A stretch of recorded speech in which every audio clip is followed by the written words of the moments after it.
Ang babae, hindi naman basta-basta bibitaw yan eh.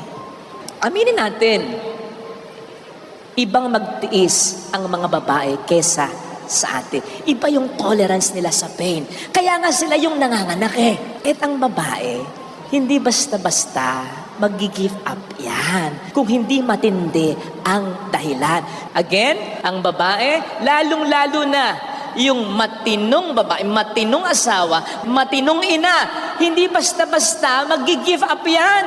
O mag-give up man yan, matagal nang lumalaban yan, napagod na lang. Kaya nga may kasabihan tayo, kapag ang babae ang umayaw, ayawan na talaga. Hindi ibig sabihin ayaw na niya, kundi dahil wala na siyang ibibigay pa kasi inubos mo na.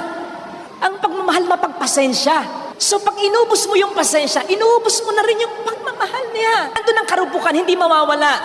Hindi magiging perfect.